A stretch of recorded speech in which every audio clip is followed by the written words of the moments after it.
ಜಯಂತಿಯ ಶುಭಾಶಯಗಳು. ಗೊತ್ತಿದೆ ಸಮಯ ಆಗಿದೆ, ಊಟ ಸಾಕಷ್ಟು ಕೇಳಿದ್ದೀವಿ. ನನ್ನ ಸಮಯ ಆದಷ್ಟು ಕಡಿಮೆ ಮಾಡಲಿಕ್ಕೆ ಪ್ರಯತ್ನಿಸ್ತೀನಿ. ಆದ್ರೂ ಮತ್ತೆ ಯಾವಾಗ ಹೇಳ್ತೀನಲ್ಲ, ನಂಗೆ ಹೇಳ್ಬೇಕು ಅನ್ಸಿದ್ದನ್ನ ಹೇಳಬೇಕಾಗುತ್ತೆ, ಅನಿವಾರ್ಯ, ಔಪಚಾರಿಕವಾಗಿ ಹೇಳಬೇಕಾಗುತ್ತೆ. ಒಂದೆರಡು ಬಗ್ಗೆ ಹೇಳಿ ನನ್ನ ಅನಿಸಿಕೆಗಳನ್ನು ಹೇಳ್ಬಿಟ್ಟು ಬೇಗ ಮುಗಿಸ್ತೀನಿ. 2 ಗಂಟೆ ಆಗಿದೆ. ಎಷ್ಟು ಕೊಡ್ತೀರಾ ಟೈಮು? 5 ನಿಮಿಷ ಕೊಡ್ತೀನಿ. ಲೆಕ್ಕ ಇಟ್ಕೊಂಡಿರಿ, 5 ನಿಮಿಷ ಯಾರಾದ್ರೂ ಲೆಕ್ಕ. ಸೊ ಇವತ್ತಿನ ಕಾರ್ಯಕ್ರಮಕ್ಕೆ ಉದ್ಘಾಟಕರಾಗಿ ಹಾಗೂ ಮುಖ್ಯ ಅತಿಥಿಗಳಾಗಿ ಬಂದಿರುವಂತಹ ವಚನ ಕುಮಾರಸ್ವಾಮಿಯವರೇ ಹಾಗೂ ರೂಪಾ ಕುಮಾರಸ್ವಾಮಿಯವರೇ, ಬೋಧಕ ಸಿಬ್ಬಂದಿಯವರೇ ಹಾಗೂ ಪ್ರೀತಿಯ ವಿದ್ಯಾರ್ಥಿನಿಯರೇ, ಹೆಚ್ಚು ಮಾತಾಡಬಾರ್ದು ಅಂತ ಅನ್ಕೊಂಡಿದ್ದೀನಿ. ಮಾತಾಡಕ್ಕೆ ಶುರು ಮಾಡಿಬಿಟ್ರೆ ಎಷ್ಟು ಬರ್ತೋ ಗೊತ್ತಿಲ್ಲ. ಅದಕ್ಕೆ ಮಾತು ಕಡಿಮೆ ಮಾಡಿ ನಾನು ಬರೆದ ವಚನ ಮತ್ತೆ ನಾನು ಬಸವಣ್ಣವ್ರ ಬಗ್ಗೆ ಬರ್ತಿದ್ದ ವಚನನ ಹೇಳ್ಬಿಡ್ತೀನಿ. ಅವೆರಡು ಮಧ್ಯದಲ್ಲಿ ಒಂದೆರಡು ಮಾತುಗಳು. ಹೇಳ್ದಂಗೆ ಇವತ್ತೇ ನಾನು ಬರೆದವ್ರು ನೋಡಿರೋದು. 15 ದಿವಸ ಪರಿಚಯ ಆಗಿರೋದು. ಆನ್ಲೈನ್ ಕಾರ್ಯಕ್ರಮದಲ್ಲಿ ನೋಡಿದಾಗ ಇವ್ರದ್ದು ಮಾತು ಮತ್ತು ವಚನದ ಬಗ್ಗೆ ಏನು ಬಹುಶಃ ವಚನ ಸಾಹಿತ್ಯ ಅಂದರೆ ಅರಿದು ಕುಡಿತಾರೆ ಮತ್ತು ತಮ್ಮ ಜೀವನವನ್ನು ಅದಕ್ಕೇನೆ ಮುಡಿಪಾಗಿಟ್ಟಿದ್ದಾರೆ ಅನ್ನೋದಕ್ಕೆ ಉದಾಹರಣೆಯಾಗಿ ಇವರು ಕಂಡು ಬರ್ತಾರೆ. ಯಾರನ್ನು ಕರೆಸೋದು ಅಂತ ಮನಸ್ಸಲ್ಲೇ ವಿಚಾರ ಇತ್ತು. ಈ ಕಾರ್ಯಕ್ರಮ ಆನ್ಲೈನ್ ಭಾಗವಹಿಸಿದ ತಕ್ಷಣ ಬಿಡಿತ್ತು ನನಗೆ, ಇವರಿಗೂ ಸೂಕ್ತ ವ್ಯಕ್ತಿ, ಯಾಕೆಂದ್ರೆ ಬಸವಣ್ಣವ್ರ ಬಗ್ಗೆ ಪ್ರಚಾರ ಮಾಡಲಿಕ್ಕೆ ಸಾಧನವಾಗಿ ಇವರು ಸೂಕ್ತ ವ್ಯಕ್ತಿ ಅಂತ ಅನಿಸಿದಾಗ ಸ್ಟಾಫನ್ನು ಮಾತಾಡಿ ಫೋನ್ ಮಾಡಿದ ತಕ್ಷಣ ಒಪ್ಕೊಂಡು, ಅದು ವಚನ ಸಾಹಿತ್ಯದ ಪ್ರಭಾವ. ಏನಾದ್ರು ಹೇಳ್ಬೋದಿತ್ತಲ್ವ ಬೇಕು ಆಮೇಲೆ ಹೇಳ್ತೀನಿ ಅಂತ ತಕ್ಷಣ ಒಪ್ಕೊಂಡು ಇವತ್ತಿನ ಕಾರ್ಯಕ್ರಮಕ್ಕೆ ಬಂದಿರೋದು ನಮ್ಮ ಕೇಂದ್ರದ ಒಂದು ಸೌಭಾಗ್ಯ ಅಂತ ಹೇಳಿ ನಾನು ಭಾವಿಸ್ತೀನಿ. ತುಂಬ ಮೋಸ್ಟ್ಲಿ ನಡೆ ನುಡಿ ಮತ್ತೆ ಕಾರ್ಯದಲ್ಲಿ ಎಲ್ಲದರಲ್ಲೂ ಅವರದನ್ನ ಅಳವಡಿಸ್ಕೊಂಡಿದ್ದಾರೆ. ಅವ್ರ ಮನೆಗೆ ಬಂದು ಹೋಗಿದ್ದೆ ನಾನು.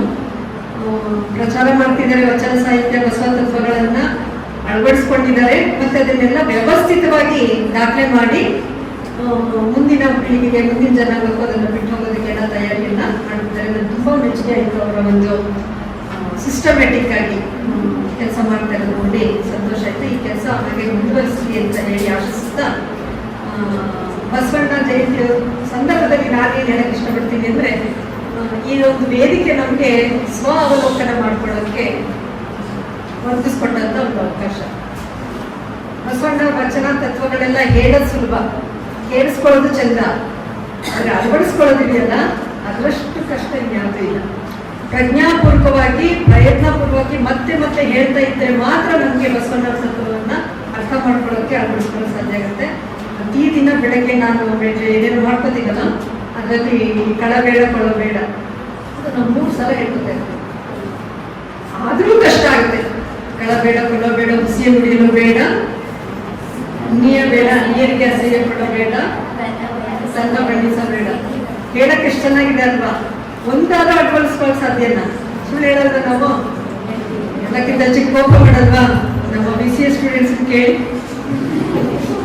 ಅವರು ಸ್ವಲ್ಪ ಕ್ಲಾಸಲ್ಲಿ ಆಚೆ ಈಚೆ ಮಾತಾಡ್ತಾರೆ ಅಂದ್ರೆ ನನಗೆ ಕೋಪ ಬಂದ್ಬಿಡುತ್ತೆ. ಹೇಳ್ತೀನಲ್ಲ, ಅಷ್ಟು ಹೇಳ್ಕೊತೀನಿ ದಿನ ಬೆಳಗ್ಗೆ 3 ಸಲ. ಕ್ಲಾಸಿಗೆ ಬಂದ ತಕ್ಷಣ ನಾವು ಪಾಠ ಕೇಳಲಿಲ್ಲ ಅಂದ್ರೆ ನನಗೆ ಕೋಪ ಬಂದ್ಬಿಡುತ್ತೆ. ಎಷ್ಟೊಂದು ಹೇಳ್ತಾರೆ, ತನ್ನ ಬೆಳೆಸಬೇಡ, ಗೊತ್ತಿಲ್ಲದಂಗೆ ನಮ್ಮ ಬಗ್ಗೆ ಹೇಳ್ಕೊಂಡು ಹೊರಟಿರ್ತೀವಿ. ಸೊ ಸರಳವಾಗಿವೆ, ಅದರ ಅಳವಡಿಸ್ಕೊಳ್ಳೋದು ಕಷ್ಟ. ಆದರೂ ಕೂಡ ಇಂತಹ ಸಂದರ್ಭದಲ್ಲಿ ನಮ್ಮನ್ನ ನಾವು ಓರೆ ಹಚ್ಚಿ ನೋಡ್ಬೇಕು. ಈ ತತ್ವಗಳು ಏನು ಹೇಳ್ತಿದೆ ನಾವು ಹೇಳ್ತೀವಿ. ಇವತ್ತು ನಾನು ಭಾಷಣ ಮಾಡ್ತಾ ಇದ್ದೀನಿ, ಅದ್ರಿಗೆ ಎಷ್ಟು ಮಟ್ಟಿಗೆ ನಾನು ಅಳವಡಿಸ್ಕೊಂಡಿದ್ದೀನಿ ಮಾಡ್ಕೊಂಡಾಗ ಏನು 10% 20% ಇಲ್ಲ ಅನ್ಸುತ್ತೆ. ಸೊ ಅಳವಡಿಸ್ಕೊಳ್ಳೋ ದಾರಿ ಇನ್ನೂ ನನಗೆ ಸಾಕಷ್ಟು ವಯಸ್ಸು ಮುಗಿತಾನೆ ಬಂತಲ್ಲ. ಇನ್ನೊಂದು 10 ವರ್ಷ ಬದುಕಬಹುದು. 10 ವರ್ಷದಲ್ಲಿ ಎಷ್ಟು ನಾನು ಅಳವಡಿಸ್ಕೊಳ್ಳೋಕೆ ಸಾಧ್ಯ? ಅದರ ಪ್ರಯತ್ನವನ್ನ ನಿರಂತರವಾಗಿ ಮಾಡ್ಕೊಂಡು ಹೋಗೋಣ ಅಂತ ಅಂದ್ಕೊಂಡಿದ್ದೀನಿ.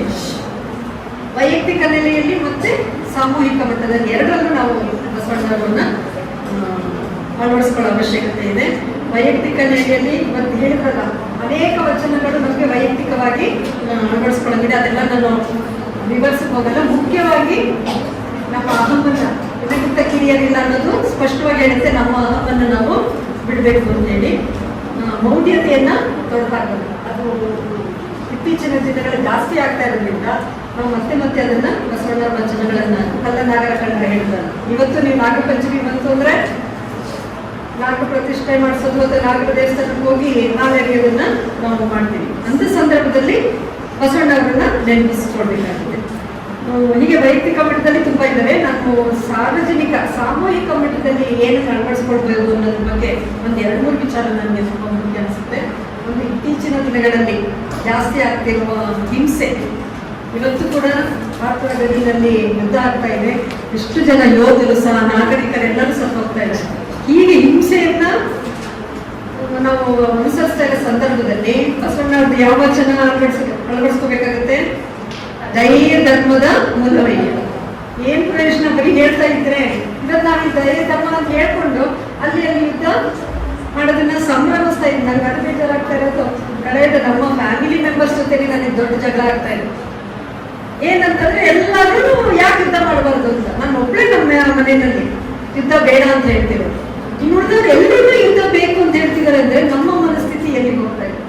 ಸೊ ಅಹಿಂಸೆ ಕಡೆ ಹೋಗ್ತಾ ಇರೋ ಸಂದರ್ಭದಲ್ಲಿ ನಮಗೆ ಬಸವಣ್ಣವರ ದಯೆ ಧರ್ಮದ ಮೂಲವಯ್ಯರು ತುಂಬಾ ಮುಖ್ಯ ಆಗ್ತದೆ. ಇನ್ನೊಂದು, ಭ್ರಷ್ಟಾಚಾರ, ಲಂಚ ಜಾಸ್ತಿ ಆಗಿದೆ. ಇವತ್ತಿನ ಪೇಪರಲ್ಲಿ ಬಂದಿದೆ, ಬೀದರ್ನಲ್ಲಿ ಒಬ್ಬ ವೈದ್ಯಾಧಿಕಾರಿ ದಾಳಿ ಮಾಡಿದ್ದಾರೆ. ಅವ್ರ ಮನೆಗೆ 25 ಕೋಟಿ ರೂಪಾಯಿ ಆಸ್ತಿ ಮಾಡ್ತಾರೆ. ಒಬ್ಬ ವೈದ್ಯಾಧಿಕಾರಿ. ಹೇಗೆ ಬಂತು ಅವ್ರ ಹತ್ರ ಅಷ್ಟೊಂದು ಸಂಪತ್ತು? ನಮ್ಗೆ ಅವಶ್ಯಕತೆಗಿಂತ ಹೆಚ್ಚಿನ ಸಂಗ್ರಹವನ್ನು ಮಾಡ್ಕೊಂಡು ಹೋಗ್ತಾರೆ. ಅದು ಇವತ್ತು ನಮಗೆ ತುಂಬಾ ನಮ್ಮ ಅಭಿವೃದ್ಧಿಗೆ, ಎಲ್ಲಾ ಜನರ ಏನಂತಲ್ಲ, ಸಕಲ ಜೀವಿಗಳಲ್ಲಿ ಎಲ್ಲ ಜನರನ್ನು ಸಮಾನವಾಗಿ ನೋಡಿ. ಈ ಕೆಲವರೇ ಆಸ್ತಿಗಳನ್ನ, ಸಂಪತ್ತನ್ನ ಸಂಗ್ರಹಿಸ್ತಾ ಹೋದ್ರೆ ಉಳಿದವ್ರಿಗಾಗಿ ಹೆಂಗ್ ತಲುಪುತ್ತದೆ? ಸೊ ಇಲ್ಲೂ ಕೂಡ ಬಸವಣ್ಣ ನಮಗೆ ತುಂಬಾ ಮುಖ್ಯ ಆಗ್ತದೆ ಅಂತ ನಾನು ಭಾವಿಸ್ತೀನಿ. ಮೌಢ್ಯತೆ ವಿಚಾರದಲ್ಲಿ ವೈಯಕ್ತಿಕ ಮಟ್ಟದಲ್ಲೂ ಆಗಬೇಕು, ದೊಡ್ಡ ಮಟ್ಟದಲ್ಲೂ. ನಾನು ಈ ಸಣ್ಣದೊಂದು ಅಬ್ಸರ್ವೇಷನ್ ಮಾಡ್ತೀನಿ. ಹಳ್ಳಿಗಳಲ್ಲೆಲ್ಲ ಜಾತ್ರೆ, ಹಬ್ಬ ಇದೆಲ್ಲ ಆದ್ರೆ ಎಷ್ಟು ಸಂಭ್ರಮ ಮಾಡ್ತಾರೆ. ದೇವಸ್ಥಾನ ಕಟ್ಸೋದಕ್ಕೆಲ್ಲ ಅಲಂಕಾರ ಮಾಡ್ತಾರೆ. ಕಳೆದ 2 ದಿವಸದಿಂದ ಇಲ್ಲೊಂದು ಕಾಲುವೆ ಇದೆ ನೋಡ್ತಿದ್ರಿ, ದೊಡ್ಡ ಕಾಲುವೆ ಇದೆ. ನೀರು ಖಾಲಿಯಾಗಿದೆ, ಅದು ತುಂಬಾ ಹೂಳು ತುಂಬಿದೆ. ಅದ್ರ ಬಗ್ಗೆ ಯಾರು ಕಾಳಜಿ ಇಲ್ಲ. ಅದೇ ನೀರನ್ನೇ ಬಳಸ್ಕೊಂಡು ನಮ್ಮ ಜೀವನ ಮಾಡ್ತಾ ಇದ್ದೀವಿ. ಕಾಲುವೆ ಕ್ಲೀನ್ ಮಾಡಿಸಿ ಅದನ್ನ ನೀರು ತುಂಬಿಸೋಷ್ಟ್ರಲ್ಲಿ ಸ್ವಚ್ಛ ಮಾಡ್ಕೋಬೇಕು ಅಂದ್ರೆ ಯಾರು ಗಮನ ಇಲ್ಲ. ಆದ್ರೆ ಇಲ್ಲೊಂದು ಹಬ್ಬ ವೈನ್ಯ, ಜಾತ್ರೆ ಬಂತು, ದೇವಸ್ಥಾನ ಬಂತು ಅಂದ್ರೆ ಅದಕ್ಕೆ ಎಲ್ಲರೂ ಸಂಭ್ರಮ, ಲಕ್ಷಗಟ್ಟಲೆ ಖರ್ಚು ಮಾಡ್ತಾರೆ. ಅಥವಾ ಮದುವೆ ಬಂತು ಅಂದ್ರೆ ಲಕ್ಷಗಟ್ಟಲೆ ಖರ್ಚು ಮಾಡ್ತಾರೆ. ಈ ಒಂದು ಸಂದರ್ಭದಲ್ಲಿ ಎಲ್ಲವನ್ನೂ ಆಡಂಬರ, ರಿಚುವಲಿಸ್ಟಿಕ್ ಆಗಿ ಶಾಸ್ತ್ರಾವತೆಯಲ್ಲಿ ಮಾಡ್ಕೊಂಡು ಹೊರಟು ನಾವು ವಾಸ್ತವದಿಂದ ದೂರ ಆಗ್ತಿದ್ದೀವಿ. ಇಂಥ ಸಂದರ್ಭದಲ್ಲೂ ನಮಗೆ ಬಸವಣ್ಣವರು ತುಂಬಾ ಮುಖ್ಯ ಆಗ್ತಾರೆ ಅಂತ ನಾನು ಭಾವಿಸ್ತೀನಿ. ಸಂಪತ್ತಿನ ಅಸಂಗ್ರಹಕ್ಕೆ ಒಂದು ಬಸವಣ್ಣವರು ಅಥವಾ ವಚನಕಾರರು ಅಥವಾ ಶಿವಶರಣರು ಕೊಟ್ಟಿರೋ ದಾರಿ ಅಂದ್ರೆ ದಾಸೋಹ. ನಮ್ಮಲ್ಲಿ ಏನು ದುಡ್ಡಿರ್ತೀವೋ ಅದನ್ನ ನಾವು ಇತರರೊಂದಿಗೆ ಹಂಚಿಕೊಳ್ಳುವ ಮನೋಭಾವ ಇದೆಯಲ್ಲ, ಅದು ತುಂಬಾ ಇವತ್ತು ಮುಖ್ಯ ಆಗಿದೆ ಅಂತ ಅನ್ಸುತ್ತೆ. ಮತ್ತೆ ಬಸವಣ್ಣವರು ಇನ್ನೊಂದು ಹೇಳಿದ್ದು, ಸ್ವರ್ಗ ನರಕ ಅನ್ನೋದು ಇಲ್ಲ, ಎಲ್ಲವೂ ನಾವು ಇಲ್ಲೇನೆ ಪೂರೈಸ್ಕೊಳ್ಳುವಂಥದ್ದು. ಆ ನಂಬಿಕೆಯನ್ನವರು ಒಪ್ಕೊಳ್ಳೋದಿಲ್ಲ. ಇನ್ನೊಂದು ಬಸವಣ್ಣವರ ತುಂಬಾ ಮುಖ್ಯ ಕೊಡುಗೆ, ನೀವು ಚರ್ಚೆ ಮಾಡ್ತಿದ್ದೀವಲ್ಲ, ಸ್ತ್ರೀ ಪುರುಷ ನಡುವಿನ ಸಮಾನತೆಯನ್ನ ಎತ್ತಿ ಹಿಡಿದಂತಹ ಸಮಾಜ ಪರಿವರ್ತನೆ. ಹೆಣ್ಮಕ್ಳಲ್ಲಿರೋ ಭಾವನೆ, ಅವರ ದೇಹ ಮೈಲಿಗೆ, ಅವರ ಅಪವಿತ್ರ ಅನ್ನೋ ಭಾವನೆಯನ್ನು ಹೋಗ್ಲಾಡಿಸಿ ಎಲ್ಲಾ ಶುಭ ಕಾರ್ಯಗಳಲ್ಲೂ ಹೆಣ್ಮಕ್ಳು ಸಮವಾಗಿ ಭಾಗವಹಿಸಬೇಕು ಅನ್ನೋ ಒಂದು ವಿಚಾರವನ್ನ ಪ್ರಚಾರ ಮಾಡಿದಂತ. ಇನ್ನು ಈಗಿನ ಚರ್ಚೆಗೆ ಸಂಬಂಧಪಟ್ಟಂಗೆ ನನ್ನ ವೈಯಕ್ತಿಕ ಅಭಿಪ್ರಾಯವನ್ನ ಹೇಳಲಿಕ್ಕೆ ಇಷ್ಟಪಡ್ತೀನಿ.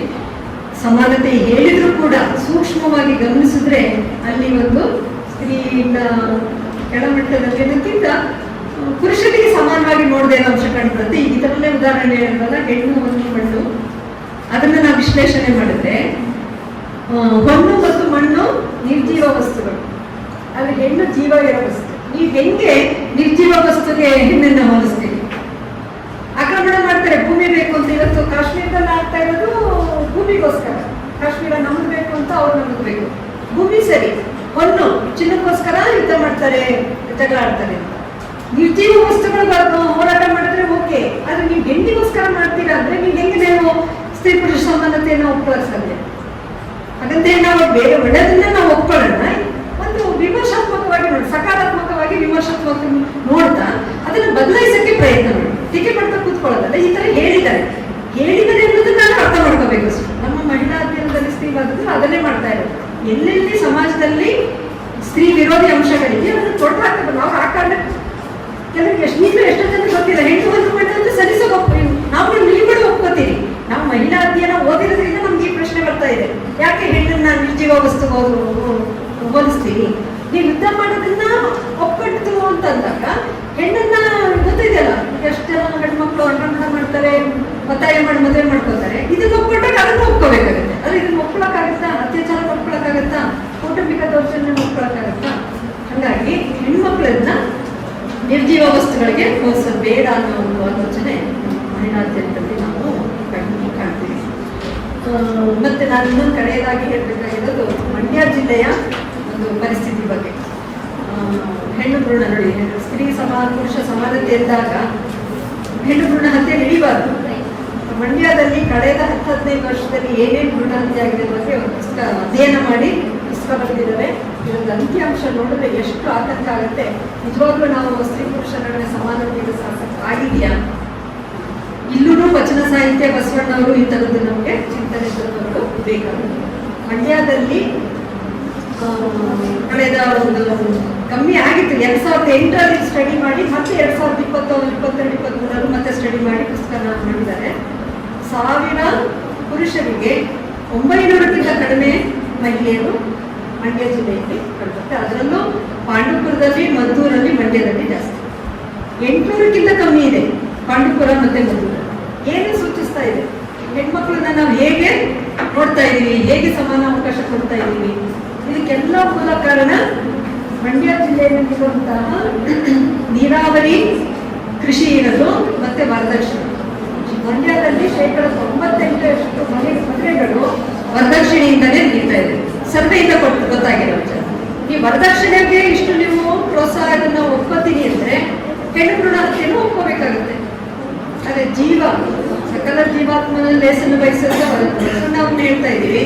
ಆದ್ರೆ ಒಂದು ಹೆಣ್ಮಕ್ಳು ಹುಟ್ಟಕ್ಕೇನೆ ಅವಕಾಶವನ್ನ ಮಂಡ್ಯ ಜಿಲ್ಲೆಯಲ್ಲಿ ಕೊಡ್ತಾ ಇದ್ದಾರೆ. ಸೊ ಹೀಗೆ ಸಾಮೂಹಿಕ ಮಟ್ಟದಲ್ಲಿ ನಮಗೆ ಬಸವಣ್ಣವರ ತತ್ವಗಳು ತುಂಬಾ ಮುಖ್ಯ.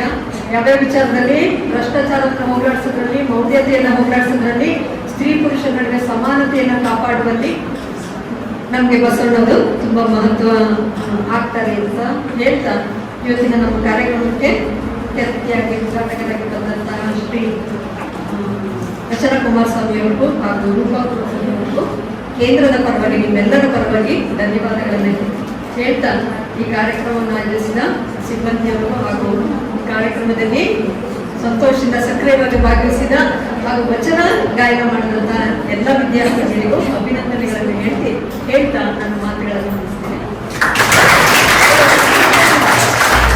ವಚನ ಹೇಳ್ಬಿಡ್ತೀನಿ. ಸರಿ, ಟೈಮ್ ಆಯ್ತಾ? ಹೇಳಿ ವಚನ ಮಾಡ್ತೀವಿ ಅಂತ ಅದನ್ನು ನಾನು ದಿನ ಹೇಳ್ಕೊಡ್ತೀನಿ.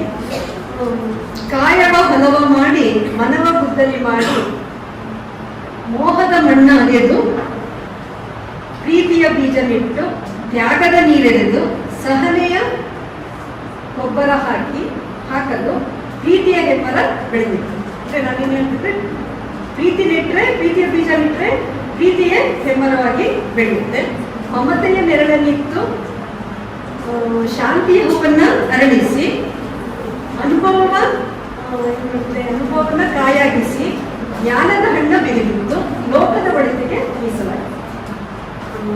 ದೇಹವನ್ನ ನಾವು ಹೇಗೆ ರೂಪಿಸ್ಕೋಬೇಕು ಅನ್ನೋದ್ರ ಬಗ್ಗೆ ನಾನು ಒಂದು ವಚನ ಬಸವಣ್ಣವ್ರ ಬಗ್ಗೆ ಒಂದು ಕೆಲವು ವರ್ಷಗಳ ಹಿಂದೆ ಬಂದಿದೆ. ಅದನ್ನು ನಾವು ಹೇಳ್ಬಿಟ್ಟು ನನ್ನ ಮಾತನ್ನು ಮುಗಿಸ್ತೀವಿ. ಬಸವಣ್ಣನ ಸೋಲಿಸಿದ್ದೇನೆ ಅದರ ಮಕ್ಕಳಿಗೋಸ್ಕರ ಇತ್ತು. ಬಸವಣ್ಣನ ಸೋಲಿಸಿದ್ದೇನೆ ಅನ್ಯದ ದೂರವಾಗಿಸಿ ಕೀಳಾಗಿಸುತ್ತಾ ತಾನು ತನ್ನದೆಂಬ ಮೋಹದಲ್ಲಿ ಬಸವಣ್ಣನ ಸೋಲಿಸುತ್ತೇನೆ. ಸ್ವಾರ್ಥ ಜಾಸ್ತಿ ಆಗ್ತಾ ಇದೆ. ಇದರಿಂದ ಹಣ ಸಂಪತ್ತಿನ ದುರಾಸೆಯಲ್ಲಿ ಹುಟ್ಟದಿರುವ ಕೂಸಿಗೆ ಕೂಡಿಡುವ ಮೋಹದಲ್ಲಿ ಬಸವಣ್ಣನ ಸೋಲಿಸುತ್ತೇನೆ. ಜಾತಿ ಮತ ಕುಲ ಧರ್ಮಶ್ರೇಷ್ಠತೆಯ ಅಮಲೇರಿಸುತ್ತಾ ಹಿರಿಮೆ ಗರಿಮೆಯ ಮೋಹದಲ್ಲಿ ಬಸವಣ್ಣನ ಸೋಲಿಸುತ್ತೇನೆ. ಆಡಂಬರ ಪೂಜೆ ಗುಡಿಗುಂಟಾರವ ಕಟ್ಟುತ್ತಾ ಮೌಢ್ಯತೆಯ ಮೋಹದಲ್ಲಿ ಬಸವಣ್ಣನ ಸೋಲಿಸುತ್ತೇನೆ. ನೇತಾರರಾಗುವ ಲಾಲಸೆಯಿಂದ ಸರ್ವಾಧಿಕಾರದ ಮೋಹದಲ್ಲಿ ಬಸವಣ್ಣನ ಸೋಲಿಸುತ್ತೇನೆ. ಬಡವ ಬಲ್ಲಿಗರ ಅಂತರ ಹೆಚ್ಚಿಸುತ್ತಾ ಅಸಮಾನತೆಯ ಸಹಜವಾಗಿಸುವ ಮೋಹದಲ್ಲಿ ಬಸವಣ್ಣನ ಸೋಲಿಸುತ್ತೇನೆ. ತತ್ವ ಮೌಲ್ಯಗಳ ಸಮಾಧಿಯ ಮೇಲೆ ಮೂರ್ತಿಯ ನಿಲ್ಲಿಸುವ ಮೋಹದಲ್ಲಿ ಬಸವಣ್ಣನ ಸೋಲಿಸುತ್ತೇನೆ. ನಡೆನುಡಿಯಲ್ಲಿ ಭಿನ್ನವಾಗುತ್ತಾ ಅಣ್ಣನ ಹೆಸರಿನ ಪ್ರಚಾರದಲ್ಲಿ ಲಾಭ ನುಂಗುವ ಮೋಹದಲ್ಲಿ ಬಸವಣ್ಣನ ಸೋಲಿಸುತ್ತೇನೆ.